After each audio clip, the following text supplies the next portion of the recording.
Hi guys, welcome back to the channel. So in the last episode we gave the van a real good clean up, gave it a good scrub, got rid of all the dirt and grime that was laying on there underneath those plyboards.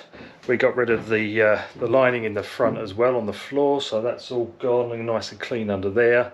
And we fitted the swivel seat and lowered the handbrake for the driver's side, so that's done. Haven't done the passenger side yet. That's going to have to wait until we've got some new seats. So that's on the shopping list. Today we're going to tackle all of the rust and all the holes in the floor from the old ply screws that were holding the ply down. So we've got a few rust patches, especially on the back here. Just show you these patches here.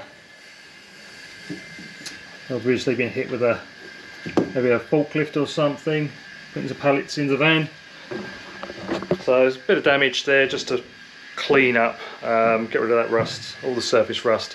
There's a few little dots of paint bubbling up around the screw holes as well. We're going to clean all of that up. We're going to go right the way through the van, find all of the surface rust, anything that could spread and cause bigger issues later on.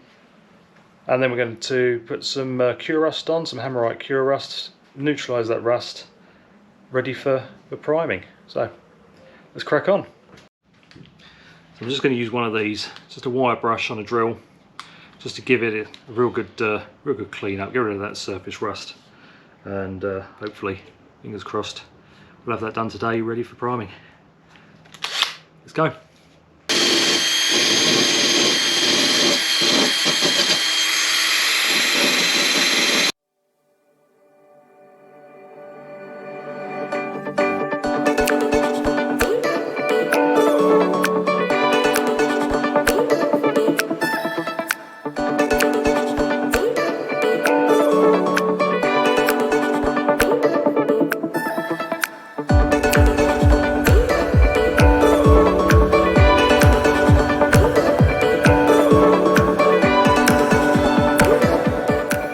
Top tip, always check underneath your seals, because water gets in here and that can cause rust all the way along these where these seals sit.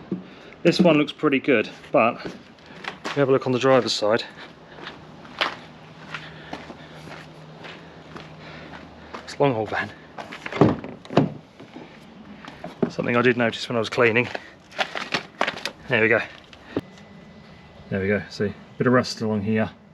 So that'll all need treating now and painting, otherwise that's going to rust away, and when we'll have more issues later on. That's not looking too bad. I've taken off all the surface rust on here. Still got all these screw holes to do.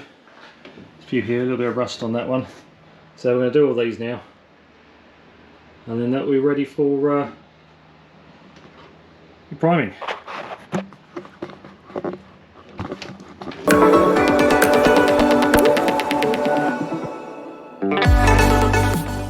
So this is probably the worst bit. There's a few screw holes in here, but it's also bubbling underneath the paintwork, so not all the rust is obvious. You've got to go looking for it. So we've got to grind off the surface paint, grind off the rust underneath, and then we can cure that.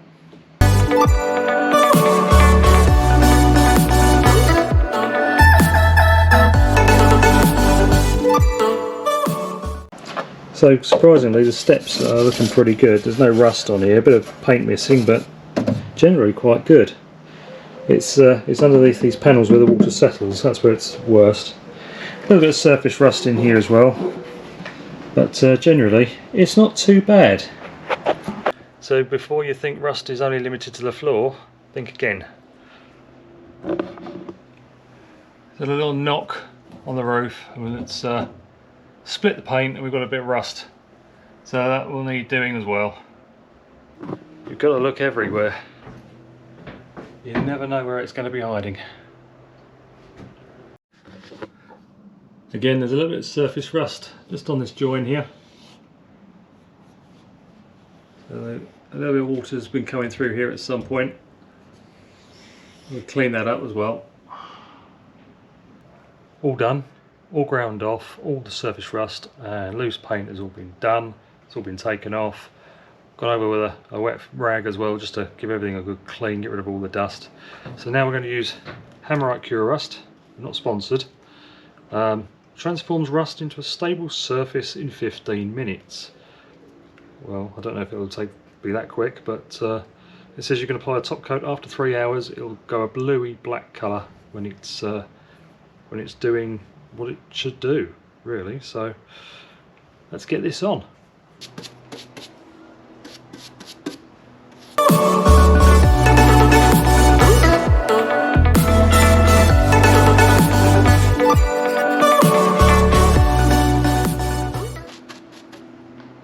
Make sure we get it in all those holes.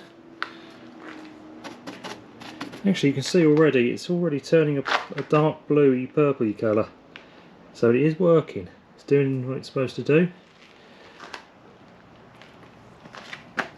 Hopefully by the time we finish going over this, it'll be ready to paint.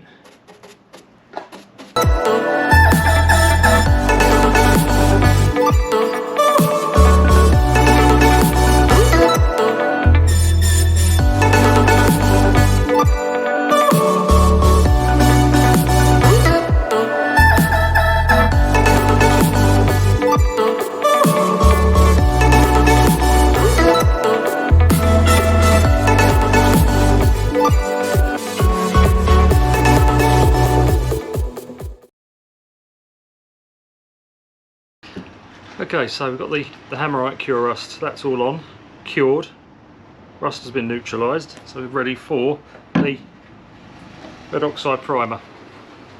So that's what's going on next. So this primer can be used on the existing paint as well, so it doesn't have to be a neat job. We just want to protect all of the bare metal.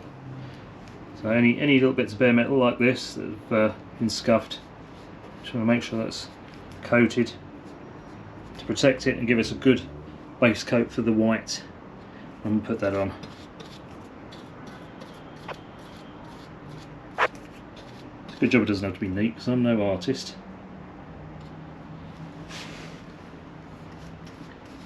And the purple that you can see already on the paint is the Kurust that we put on before.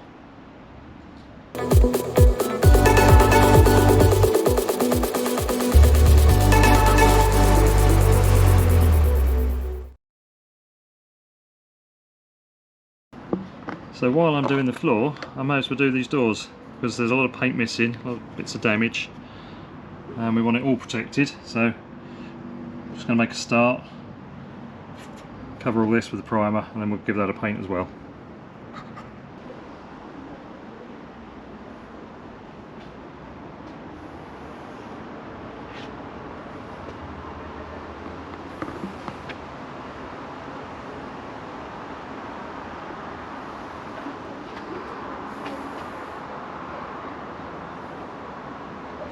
Right, so that's the red oxide primer on. Just gotta let that dry. Doesn't have to look pretty, it's just to protect it. We'll get the white paint on as soon as that's dry, and then we can get the battens down. We can put some sound deadening, some insulation, tape it all up, get the plyboard down, and then that will be the flooring done. Still a lot to do. Okay, so the next stage what we're going to do today is the white metal paint. We've covered all of the areas that are exposed with the red oxide primer, so we're going to put the I've got some Hammerite white metal paint to put on. That will just cover and protect even more. It's not for show, we're not going to see it, most of it's going to be covered anyway, so it doesn't have to be a Picasso. I'm no artist anyway, just as well. Hopefully by the time we're finished it'll look a little less like someone's been murdered in there, because it's covered in red everywhere. Anyway, let's crack on.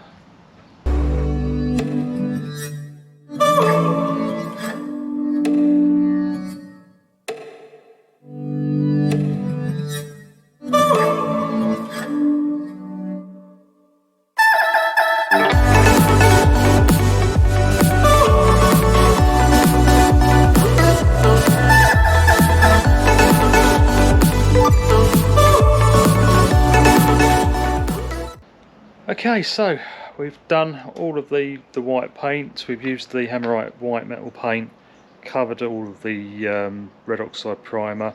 All of the metal is now protected. That's what we want. It doesn't have to look pretty because we're going to cover it all with ply anyway and insulation. It's all ready for the next step. So what we're going to do now, we've got some of the Dodo mat sound deadening. We're going to put some of that on the floor, on the low parts of the ridge. You've got these high ridges, which is where the batten's going to sit. So in between those, we're going to put some of the sound deadening. That's going to make it a little bit quieter as we were driving around, and won't rattle around as much, hopefully, and it won't sound as hollow and tinny. We're going to do some on the middle of the walls as well. We're not going to do opposite the door and at the back yet because we're putting windows in. We may as well do that later. We'll put some on the ceiling as well and on the wheel arches. So that's the next job.